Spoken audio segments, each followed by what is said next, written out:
hindi ka pinapansin, di wag mo ring pansinin. Diba? Ganun lang kadali ang buhay. Well, yes, friend, I am back. It's me, Ganda Wanda. Kasama niyo pa rin dito sa 101.1 Yes FM. At ang chika sa akin ay eto na nga. Kahit ano raw ang pagpapapansin mo or kahit anong gawin mong pagpapapansin, wala, parang walang dating. Parang walang bitaw. Ay, kasi naman, alam mo naman na ang trick dyan, di ba? Tinuro ko na to sa'yo, ilang taon na tayo magkausap. Kung gusto mo magpapansin, kabaliktaran ang gagawin mo. Huwag ka raw magpapansin. Huwag kang bida-bida, huwag kang magpakabibo gaya ni B-Boy. Na hindi rin napapansin ang crush niya, diba?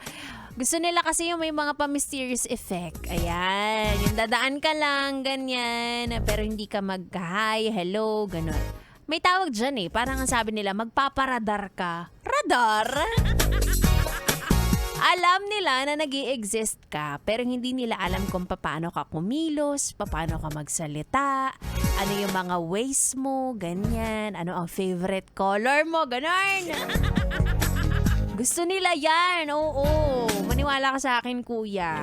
Ayaw nila nung parang medyo, parang golden retriever energy na parang binibigay lahat.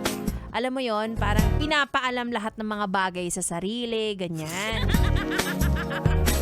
Gusto nila yung medyo, mysterious. Ganon. Parang mga, kwago, ganon.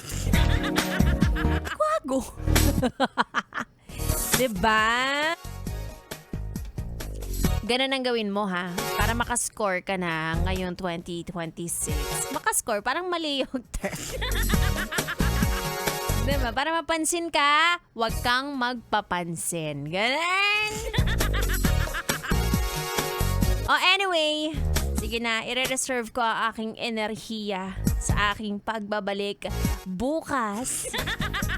Magkita-kits sa'yo ulit tomorrow, same time, 6 p.m. to 9 p.m.